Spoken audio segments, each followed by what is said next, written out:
Welcome back to the channel.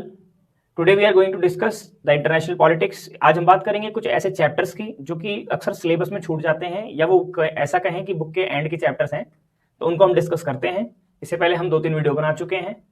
तो आज हम बात करते हैं चैप्टर नंबर 7 की, मतलब जो पुराना सिलेबस के हिसाब से चैप्टर नंबर 7 था। आज हम बात करने वाले हैं चैप्टर सुरक्षा की। सुरक्षा या सिक्योरिटी। सिक्योरिटी क्या होता है बेटा, कोई बताएगा? तो सुरक्षा वर्ड बेसिकली तब यूज किया जाता है, सिक्योरिटी वर्ड की हमें जरूरत तब पड़ती है जब हमें कोई क्या होता है, थ्रेट होता है ना, यानी खतरा होता है। भाई देखो, जब हमें कोई खतरा है हम तभी सुरक्षा की बात करते हैं। जब कोई खतरा ही नहीं तो सुरक्षा की जरूरत भी नहीं है, सही है। तो खतरा है कहीं तो सुरक्षा की जरूरत पड़ेगी। बात क्लियर है? यानी सुरक्षा शब्द का प्रयोग हम ऐसे खतरों के लिए करते हैं जिनको ना तो रोक पाए, ठीक है, और ना खत्म किया जा सके, यानी कुल मिला के उनको हम कंट्रोल में लाने की कोशिश करते हैं, ठीक है, ध्यान रखना। अच्छा, अब कैसे कंट्रोल में लाया जाता है? तो देखा जाए तो इसके दो एस्पेक्ट हैं। पहला आंतरिक सुरक्षा। कौन सा? आंतरिक सुरक्षा। और दूसरा बाह्य या बाहरी सुरक्षा।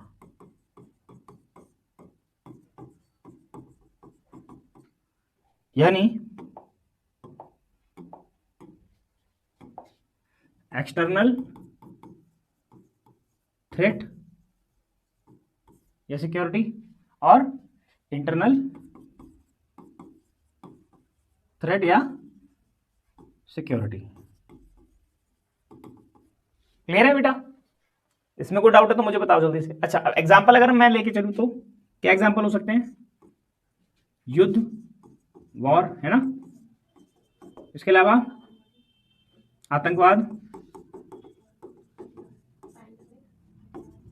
पैंडेमिक तो इंटरनल भी हो सकता है, ठीक है। व्हाट हथियार? नहीं, हथियार कुछ नहीं होगा बेटा। अभी तो एग्जांपल लेके चलते हैं हम, ठीक है। देखो, नुकसान तो आंतरिक तौर पर भी होता ही है ना उससे। और इसमें गृह युद्ध, जिसे आप सिविल वॉर भी कह रहे हैं, एक ही मान लेते हैं बेटा। इसके अलावा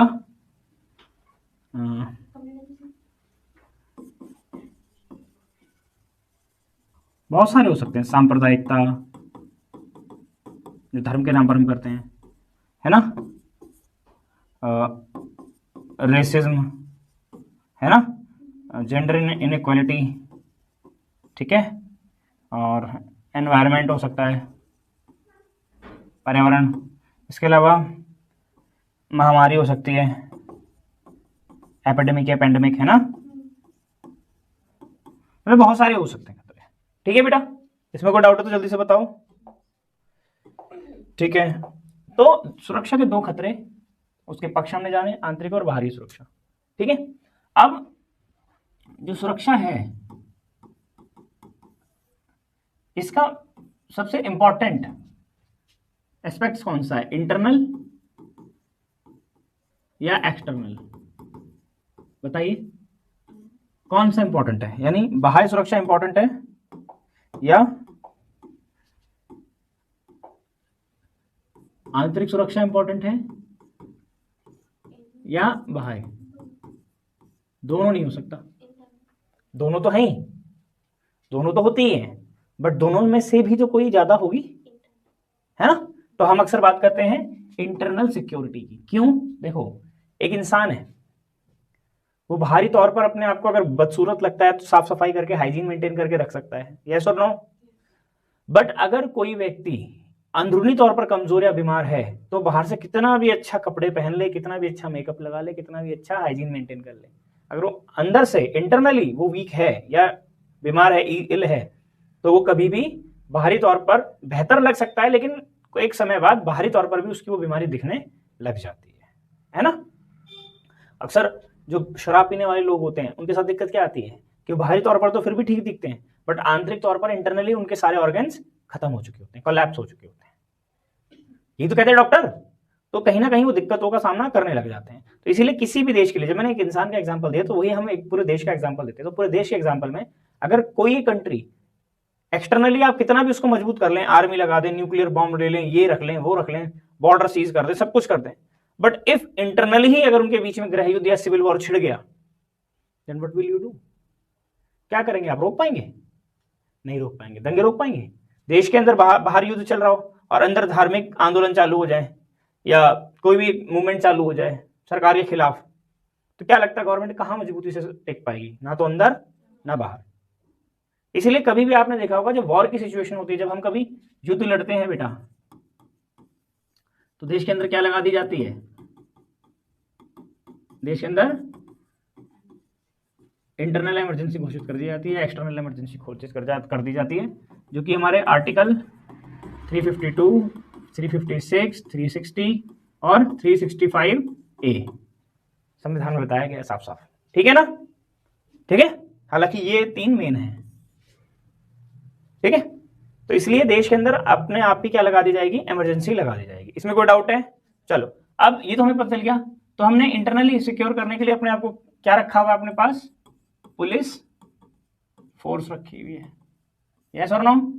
तो एक्सटर्नली अपने आप को सिक्योर करने के लिए हमने क्या रखा हुआ है? आर्मी। अब पता है आपको एक संस्था है ना, आपने पढ़ा होगा, यूनाइटेड नेशन। क्या है? संयुक्त राष्ट्र। संयुक्त राष्ट्र निशस्त्रीकरण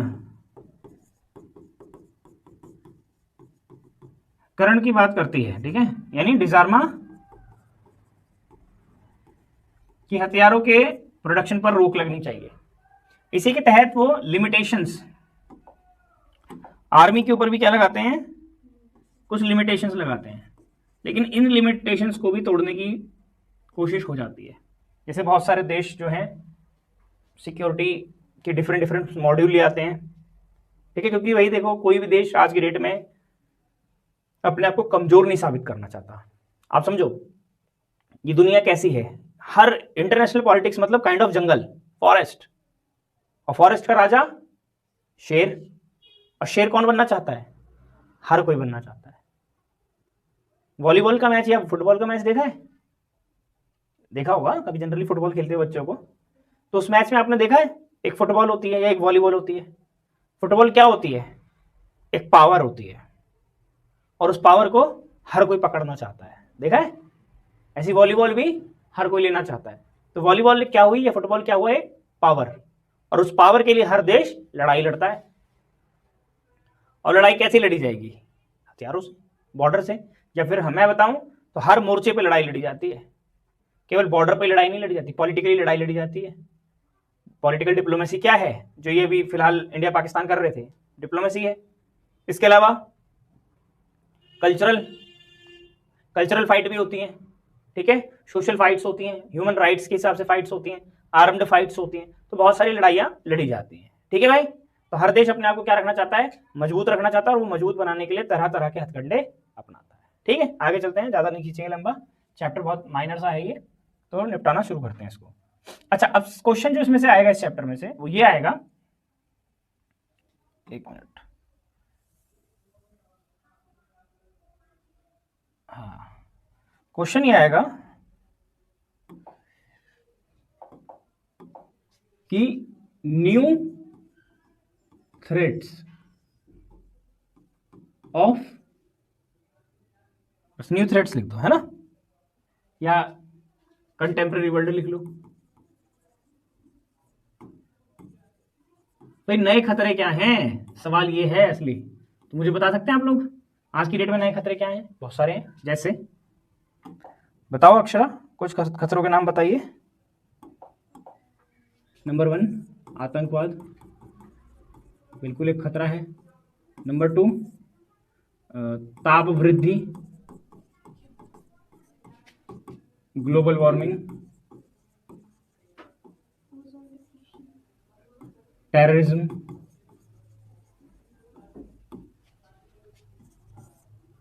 ओजोन लेयर का क्षेपण, डिप्लीशन ऑफ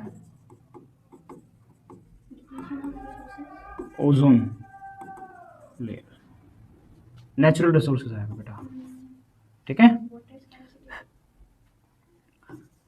वाटर, सॉरी एक सेकंड बेटा,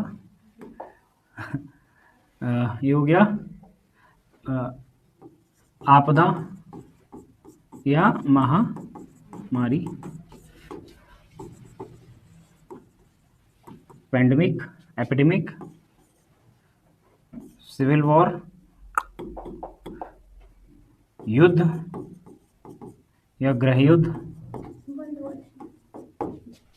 वॉर या सिविल वॉर,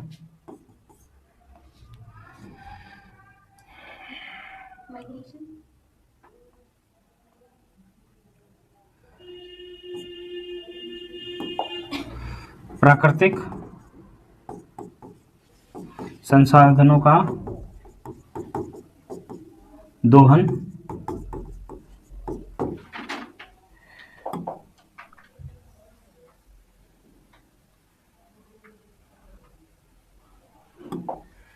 ठीक है।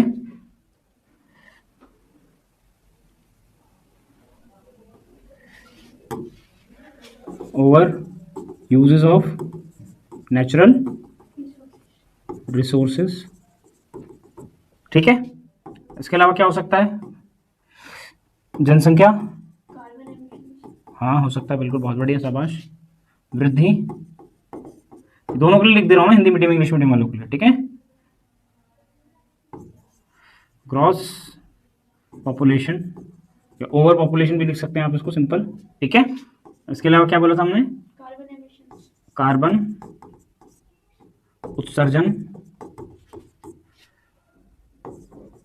कार्बन एमिशंस, ठीक है।